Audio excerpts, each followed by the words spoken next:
योग और युतियों की इस धारा में आज हम एक महत्वपूर्ण योग की यहाँ पर चर्चा कर रहे हैं, या यूँ कहें कि त्रिग्रह की जो ये युति बनती है ज़्यादातर कुंडलियों में पाई जाती है, और साथ ही साथ में फलाफल के दृष्टिकोण से भी इन तीनों ही ग्रहों का समागम 12 ही भावों में से किसी भी भाव में जब बनता है तो फलाफल के अंदर काफ़ी हद तक स्थितियों को देखने की आवश्यकता रहती है।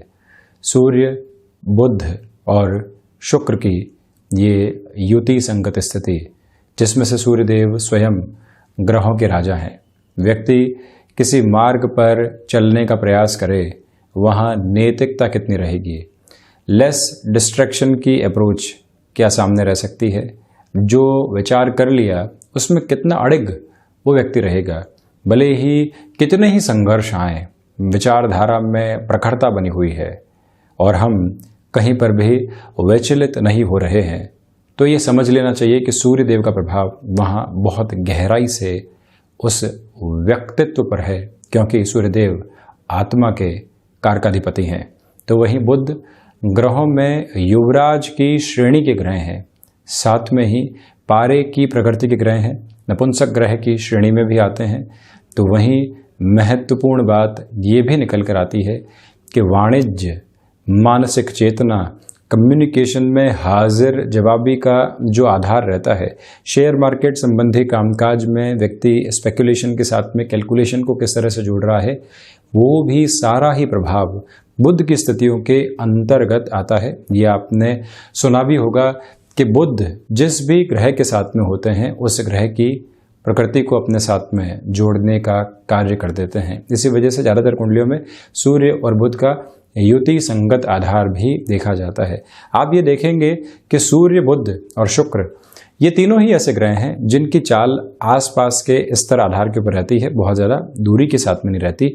तो वहीं पर शुक्र दैत्य गुरु हैं, व्यक्ति भौतिकता के प्रति आकृष्ट होता है। आप देखिए कि आध्यात्मिकता और भौतिकता जीवन के दो महत्वपूर्ण पहलू हैं। ये हासिल करना है, हम उसको भौतिकता के रूप में देखते हैं। ये हासिल करके क्या कर लेंगे, हम अपने प्रयास करते हैं, जो मिलेगा वो बहुत बेहतर है।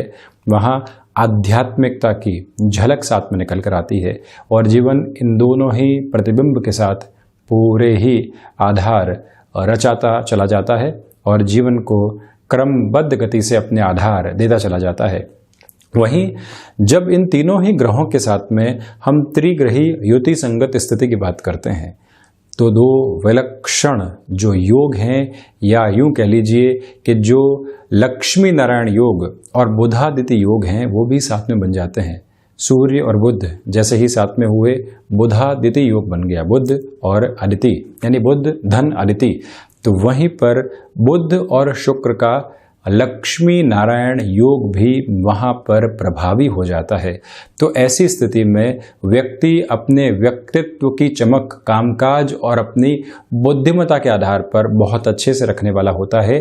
तो वहीं पर जब भी बुध और शुक्र का लक्ष्मी नारायण योग बनता है, व्यक्ति को ये समझ बहुत अच्छे से मिलती है कि कितनी आवश्यकता भौतिकता के साथ में है, कितनी आवश्यकता दान पुण्य के साथ में जीवन की है, और किस तरह से हम रुपए को संचित आधार पर लेकर चल के अपने जीवन में कहीं न कहीं संरक्षित होने वाले आधार भी प्राप्त कर सकते हैं। किंतु सूर्यदेव जो कि प्रथम प्रकाश ग्रह हैं, जब भी तारा ग्रहों के साथ में होते हैं तो कहीं न कहीं उनके आवरणीय प्रभाव क्षेत्र के साथ में अस्तगत स्थितियां भी निकल कर आती है। अब यहाँ महत्वपूर्ण प्रश्न ये उठता है कि बुध जो कि पारे की प्रकृति के ग्रह हैं, ग्रहों में युवराज हैं, प्रमुख तौर पर सूर्य देव किसी भी ग्रह के साथ में योग बनाते हैं तो वो है बुधादिति योग। तो बुध जब ऐसे आधार पर निरंतर सूर्य देव के साथ में गतिमान रहने वाले होते हैं, तो वहां पर यह समझने की आवश्यकता है कि बुध का जो अस्तगत प्रभाव है, कंबस्ट अप्रोच है, वो किस तरह से हम यहाँ पर परिभाषित करने वाले हों। बुध जब भी सूर्यदेव के आवरणीय प्रभाव क्षेत्र में होंगे, सांकेतिक तौर के ऊपर अस्तगत रहेंगे, क्योंकि ये पारे की प्रकृति के ग्रह हैं जिनको ढलना बहुत अच्छे से आता है। जिस ग्रह के साथ में होंगे उनके फलाफल को अपने साथ में और उन्हीं के अनुसार फल की स्थितियों को भी एक सूची के रूप में सामने लेकर आने वाले रहेंगे। तो इसी वजह से जब भी सूर्य और बुध का बुधादित्य बने, आप अपनी कुंडली में अंशगत व्यवस्थाओं में यदि बुध को अस्तगत देखें तो इतना चिंतित होने की आवश्यकता नहीं, क्योंकि उनका अस्त होने का प्रभाव सांकेतिक तौर के ऊपर होता है with the symbolic approach only. तो वहीं पर शुक्र जो कि भौतिकता के अधिपति हैं और प्रमुख तारा ग्रहों में से एक हैं। अब तारा ग्रह क्या है, आप देखिए इस नवग्रही व्यवस्था में जहां सूर्य और चंद्रमा प्रकाश ग्रह हैं, तो वहीं पर राहु और केतु छायावादी पापी ग्रह हैं जो कि अंतर चेतनाओं को प्रभावित करते हैं। सब्सटेंशियल पार्ट के अंदर इन दोनों ही ग्रहों का एविडेंस नहीं है। जिस तरह से व्यक्ति अपने मन को नहीं देख सकता, जिस तरह से व्यक्ति अपनी आत्मा के साथ में जुड़ी हुई नैतिकता को महसूस कर सकता है, उसको किसी भी तरह से सब्सटेंशियल पोजीशन के अंदर नहीं देख सकता, वैसे ही राहु और केतु की स्थितियां भी व्यक्ति को सबकॉन्शियस अप्रोच के साथ में प्रभावित करने वाली होती है। तो वहीं पर मंगल, बुध, बृहस्पति, शुक्र और शनिदेव की स्थितियां यहां 5 तारा ग्रहों की श्रेणी के साथ में आने वाली होती है। तो जब हम यहां सूर्य, बुध और शुक्र के युति संगत आधार की चर्चा करते हैं, सूर्य देव के आवरणीय प्रभाव क्षेत्र में आने के साथ में यदि शुक्र अस्तगत अवस्थाओं में हो तो व्यक्ति को मटेरियलिस्टिक लग्जरी में कई बार कमी मिलती है। जब वो इतना कुछ हासिल कर लेता है जहां से मटेरियलिस्टिक लग्जरी बहुत अच्छे से प्राप्त कर पाए, वहां से उसका मन उचाट हो चुका होता है, वो उम्र निकल चुकी होती है जहां से वो बहुत कुछ हासिल करके उसमें संपन्नता को महसूस करे। किंतु वहां पर भी शुक्र की जो आभा है, जो प्रेजेंटेबल अप्रोच है, वो कभी भी उसका पीछा छोड़ने वाली नहीं होती। भले ही अस्तगत स्थितियां हो, शुक्र का प्रभाव वहां पर दशा के अनुरूप चल रहा हो, तो व्यक्ति के जीवन में एक तरह से मटेरियलिस्टिक लग्जरी की चकाचौंध भले ही कुछ कम हद के ऊपर निकल कर आए, किंतु सामने निकल कर आने वाली होती जरूर है। यदि आपकी कुंडली में भी सूर्य, बुध और शुक्र का प्रभाव एक साथ में है, तो इस मूल मंत्र को अपने साथ में जोड़कर रखने की प्रथमतः आवश्यकता है कि आप देखें कि शुक्र अस्तगत आधार पर तो नहीं है, बुध डिग्री वाइज किस पोजीशन के अंदर है, सूर्य देव की स्थितियां अंशगत व्यवस्था के साथ में किस तरह के फलों को निक्षेपित कर रही है। तो वहीं जिस तरह से हमने यहाँ वृषभ लग्न की कुंडली का उदाहरण आपके सम्मुख रखा है, आप देखिए कि लग्नेश और षष्ठेश होकर शुक्र जब पराक्रम भाव में हुए तो यहाँ पर 3-11 का संबंध अपने भाव से बनाते हुए यहाँ एक तरह से थर्ड हाउस के अंदर सूर्य बुध का बुधादित्य और बुध शुक्र का लक्ष्मी नारायण योग बन गया। ऐसी स्थिति के अंदर वृषभ लग्न के जातक के लिए जो भाग्य का संयोग है वो बहुत बेहतर तरीके से बना रहता है। व्यक्ति आध्यात्मिकता और भौतिकता के साथ में पूरे ही जीवन उधेड़ बुन में रहता है। एक बार वो कॉरपोरेट कल्चर की तरफ बढ़ा तो उसको लगा कि ये व्हाइट कॉलर जॉब बहुत अच्छी है, हम तकनीकी क्षेत्र के साथ में भी निरंतर खुद को लेकर चल रहे हैं, प्रबंधन के अंदर भी हमारा प्रभाव बहुत अच्छा है। किंतु कुछ ही समय के अंदर यहाँ बुध की दशा आई, सूर्य देव की महादशा आई, शुक्र की महादशा आई, व्यक्ति ने बहुत अच्छे से अपने कामकाज की चमक और दमक को बिखेरने का कार्य किया, किंतु वहीं से मन के भीतर विचार आ गया कि अपने व्यापार की ओर चलेंगे, कुछ और करेंगे।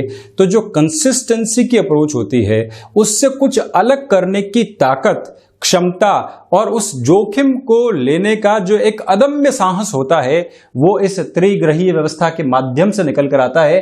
सूर्य और शुक्र की स्थितियों के अंदर भले ही यहां पर परस्पर शत्रुता हो, किंतु जब व्यक्ति भौतिकता के चरमोत्कर्ष को हासिल कर लेता है तो वहां पर भी आध्यात्मिकता है।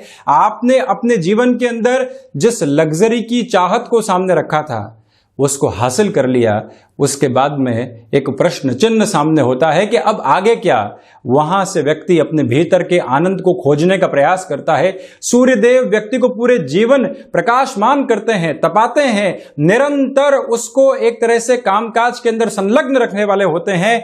बहुत कुछ हासिल कर लेने के बाद में भी ये प्रश्न पुनः सामने होता है कि अब आगे क्या, वहां से यात्रा आध्यात्मिकता की ओर है। और जब व्यक्ति अपने मानसिक चेतनाओं को बुध के साथ में संभाल लेता है तो मानसिक दृढ़ता प्राप्त होने लगती है।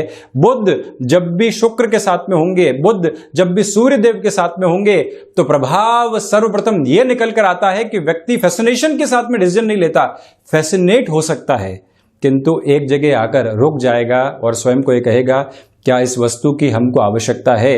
2 BHK में है, 3 BHK की ओर जा रहे हैं, पूरे ही जीवन की पूंजी लगाना चाहते हैं, वही व्यक्ति रुक जाता है कि संतोष के साथ में चलता हुआ जीवन बहुत बेहतर है। बुध की ये कड़ी एक बहुत अलग तरीके से जीवन के अंदर मापदंडों को देने वाली होती है। बुध जब भी आध्यात्मिक चेतना के प्रवाह के साथ में होते हैं तो व्यक्ति की बुद्धि बारंबार एक ही बात कहती है कि जीवन कितना सरल है, जीवन कितना सहज है। जीवन के साथ में हमारी उपलब्धियों के रूपक में लोगों की सहायता भी जब जुड़ती है तो वहां आध्यात्मिकता, वहां आत्मिक आनंद, सब कुछ जुड़ता चला जाता है। ये प्रभाव है यहां 3rd हाउस के साथ में इस युति संगत स्थिति का। तो वहीं पर व्यक्ति अपने कार्य क्षेत्र के अंदर नाम हासिल करता हुआ निरंतर यहां मटेरियलिस्टिक लग्जरी को भी देखता है, किंतु संबंधों के अंदर व्यंग्यात्मक शैली, संबंधों के अंदर रुपए पैसे के आधार पर आता हुआ आकंठ कई बार उस व्यक्ति को कहीं न कहीं एक बनावटीपन भी देता है। व्यक्ति ने पूरे जीवन अनुभव हासिल किया किंतु वो सहजता से दूर होता चला गया।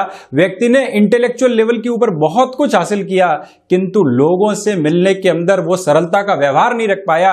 वहां से जीवन क्या देखेगा, किस तरह की स्थितियों के साथ में चलने वाला होगा, ये कहीं न कहीं समझने की आवश्यकता होती है। लग्न भाव के साथ में ये युति बन रही हो और सूर्य देव और बुध जैसे ग्रह प्रभावशाली स्तर के ऊपर हो तो व्यक्ति अपने जीवन शैली के अंदर निरंतर बदलाव लेकर आता है, फ्लेक्सिबिलिटी की अप्रोच को लेकर चलता है।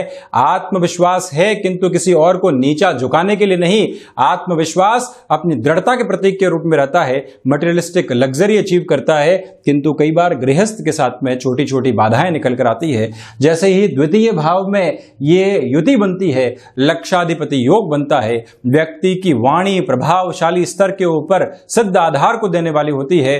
बृहस्पति की अमृतमयी दृष्टि यदि द्वितीय भाव को किसी भी स्तर के ऊपर देख रही हो तो जो एक वॉइस में बेस होना चाहिए, भले ही 2nd हाउस को देखे या 3rd हाउस को देखे, जो एक तरह से पिच के साथ में बेस होना चाहिए वो आवाज के अंदर अलग तरीके से यहां प्राप्त होता है। पारिवारिक स्तर के ऊपर कहीं ना कहीं तनाव ऐसी प्रवृत्तियों में भी देखे जाते हैं तो वहीं पर हिडन प्रॉब्लम आई, व्यक्ति उनको अनदेखा नहीं करता, सुलझाने की तरफ जाता है। वहीं 4th भाव के साथ में ये युति बनती है तो व्यक्ति मटेरियलिस्टिक लग्जरी की तरफ जाता है, खर्चों के साथ में स्वयं को ही परेशान करता है। क्या आवश्यकता थी, क्यों जाना चाहते थे, क्यों ये खर्चा किया, ये प्रश्न चिन्ह उसको उद्वेलित करने वाले होते हैं। तो वहीं ऐसा व्यक्ति अपने खान पान पर नियंत्रण नहीं रखे तो एक उम्र के बाद में हृदय जनित रोग भी परेशान करते हैं। बुध के प्रभाव वैसे भी 4th भाव में इतने बेहतर नहीं माने गए हैं। हालांकि बुधादिति और लक्ष्मी नारायण जब बनता है तो कहीं ना कहीं व्यक्ति कमिश्निंग संबंधी कामकाज के अंदर और अपने प्रबंधन संबंधी कामकाज में एक अलग वरद हस्त को प्राप्त करने वाला होता है। तो वहीं 5म भाव के साथ द्वितीय त्रिकोण की जो स्थितियां हैं, यहां आप देखिए कि व्यक्ति की रचनात्मकता और उसके जो इन्वेस्टमेंट की एक तरह से अप्रोच होती है वो बहुत दूरदर्शिता भरी होती है। यहां उसके पुण्य फलों का भी उसको साथ निरंतर तौर के ऊपर मिलता है। जो कर्म हम आज अपनी नैतिकता के साथ में कर रहे हैं कहीं न कहीं अपने भावी भविष्य का आधार भी उसके साथ में ही निर्धारित करने वाले होते हैं। आज हम अपने पूरे प्रयासों के साथ में हैं तो मन ये विश्वास लेकर आता है कि कल की आजीविका उसी प्रबंधन के साथ और उसी प्रबंध की स्थितियों के साथ में चलने वाली होगी। 5म भाव के साथ में यह प्रभाव रहता है किंतु संतान पक्ष और विशेष तौर पर बड़ी संतान के साथ में कई बार दिक्कतें और दुविधाएं भी निकल कर आती है। व्यक्ति यहां पर जो थॉट प्रोसेस के कॉन्ट्राडिक्शंस होते हैं उनको लोगों के सामने बहुत अच्छे से रखने वाला होता है। कई बार उसमें नकारात्मकता है तो कई बार उसके अंदर सकारात्मकता के रूपक भी बहुत साथ में जुड़े रहते हैं। 6th हाउस के साथ में ये युति बन रही हो, अस्थि जनित विकार, साथ ही साथ में यदि मंगल की अप्रोच ऐसे कुंडली में कमजोर हो और बुध जब 6th हाउस के साथ में हो त्वचा जनित रोग और वहीं पर यूरिन इन्फेक्शन संबंधी स्थितियां, ये प्रवृत्तियां ऐसे व्यक्ति को दशा और अंतरदशा के साथ में सताने वाली हो सकती है। विदेश संबंधी स्थितियों के अंदर खर्चों की अधिकता यहाँ पर बनी रहती है। तो वहीं सप्तम भाव के साथ में ये युति संगत आधार बन रहा हो तो आप ये देखिए कि गृहस्थ के साथ में मन मुटाव के आधार बारंबार निकल कर आते हैं। व्यक्ति वहाँ पर जो इंटेलेक्चुअल लेवल के ऊपर क्लैशेस होते हैं उससे कहीं ना कहीं दुविधाओं में रहता है। कई बार जब पति और पत्नी के बीच में ही एक कंपटीशन निकल कर आ गया तो वहाँ जीवन दुविधाओं में गिरता है, उससे बचने की आवश्यकता यहाँ पर है। वैचारिक द्वंद्व व्यक्तिगत जीवन के अंदर दिक्कतों और दुविधाओं को जन्म देते हैं, उससे भी बचने की आवश्यकता, किंतु प्रखर ओज और प्रखर आत्मविश्वास के साथ में जीवन निरंतर एक अलग ऊर्जा के साथ में गतिमान भी यहाँ पर रहता ही है। व्यक्ति यदि फैशन टेक्नोलॉजी, सोलर संबंधी कामकाज, कमीशनिंग संबंधी कामकाज, मध्यस्थ की भूमिका निभाकर जिस भी कार्य क्षेत्र के अंदर हो वहां अपने नाम का परचम और ख्याति पताका एक अलग तरीके से फहराने वाला होता है। तो वहीं अष्टम भाव, ऐसा व्यक्ति व्यापार में आ जाए तो व्यापार शुरू करने से पहले खर्चों की अपने लिए स्थितियों को बांधने वाला होता है। 1 से 2 व्यापार में असफलता के बाद में ही बुध की स्थितियां यहाँ सफलता को लेकर आती है। तो वहीं रिसर्च संबंधी कामकाज में ऐसा व्यक्ति जुड़ जाए तो भटकाव बारंबार आते हैं और कहीं न कहीं डिस्ट्रैक्शन के साथ में वो अपनी जो एक तरह से प्रोफेशनल लाइफ से पहले जो एजुकेशन है उसको कहीं न कहीं छोड़ने वाला भी हो जाता है। ये प्रवृत्तियां निकल कर आती है। नवम भाव के साथ में व्यक्ति के दर्शन की प्रखरता उसके साथ में बनी रहती है। नवम भाव के साथ में उसका चिंतन चरमोत्कर्ष की ओर होता है। ऐसा व्यक्ति अपने विचारों के साथ में लोगों को बहुत कुछ देने वाला होता है। तो वहीं जो एक तरह से इंट्यूशन की अप्रोच है वो अलग तरीके से रहती है। मैंने नवम भाव के साथ में कई बार ऐसा अनुभव किया है कि यदि सूर्य देव 9th हाउस के अंदर होते हैं तो व्यक्ति को दर्शन पढ़ने की आवश्यकता नहीं है। व्यक्ति अपने पराक्रम के साथ में निरंतर तौर पर एक आत्म मंथन को लेकर आता है। हायर एजुकेशन के अंदर एक सपोर्टिव बेस मिलता है तो वहीं पर व्यक्ति अपने साहस के बूते बहुत कुछ हासिल करने वाला भी होता है। और इसी के साथ में अनुभव, अनुभूतियां, मानसिक चेतना और इंट्यूशन मिलकर उसके जीवन को बारंबार प्रोएक्टिव अप्रोच के साथ में लेकर चलने वाले होते हैं। दशम भाव में ऐसा व्यक्ति अपने प्रबंधन की वजह से जाना जाता है। तो वहीं पिता के साथ में वैचारिक द्वंद्व बने रहते हैं। ऐसे व्यक्ति को दिखावे का शौक बहुत ज्यादा होता है, वहां से खर्चे अलग स्तर के ऊपर निकल कर आते हैं। तो वहीं यदि हम दशम भाव के साथ में ही चर्चा करें, उत्तरोत्तर बलि केंद्र के साथ में जब तीनों ही ग्रहों की युति बनी रहती है तो व्यक्ति अपने भावी जीवन के साथ में, यानी कि जो आगे का समय अंतराल साथ में चल रहा है, वहां पर ये विजुअलाइज कर पाता है कि कौन सी चीज की आवश्यकता कब है और किस तरह से जीवन को देखना है।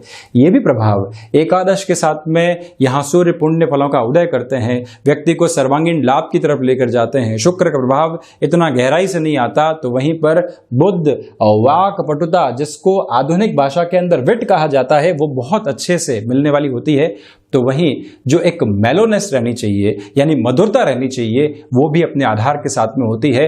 बुध और शुक्र की स्थितियां यदि बृहस्पति के दृष्टि संगत प्रभाव के अंदर आ गई तो व्यक्ति अपनी आवाज, अपने ज्ञान, अपनी जानकारी मिश्रित आधार और उनको प्रेजेंट करने की अप्रोच की वजह से अपने लिए एक अलग ख्याति को प्राप्त करने वाला होता है। तो वहीं द्वादश भाव के साथ में शुक्र लक्षाधिपति योग बनाते हैं, सूर्यदेव अनिद्रा संबंधी स्थितियों को देते हैं। तो वहीं बुध का प्रभाव यहाँ पर व्यक्ति को खर्चों के बाद में निरंतर ये सिखाने वाला होता है, जिसको हम इवॉल्विंग प्रोसेस कह सकते हैं कि कहाँ खर्च की आवश्यकता है और कहाँ रुकना है। व्यक्ति एक बार गलत प्रभाव में खर्च कर दे, किसी आदत के साथ में जुड़ जाए, किंतु मंथन के साथ में सोचे कि ये कार्य सही नहीं था, वहीं से एक नवदर्शन जागृत होता है।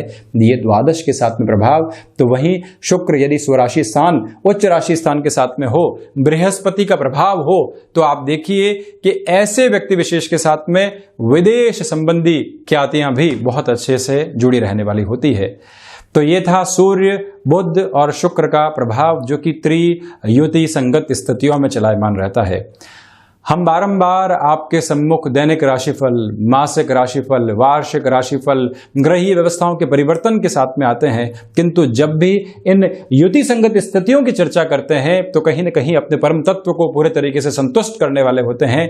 यही संतुष्टि आप सभी के साथ कृतज्ञता के भाव के साथ हमारे भीतर बहुत गहरे से रची और बसी हुई है। हम ऐसी ही चर्चाओं के साथ, अपनी जिम्मेदारियों के साथ निरंतर आपके सम्मुख हाजिर होते रहेंगे। तब तक के लिए धन्यवाद और कोटिशः आभार।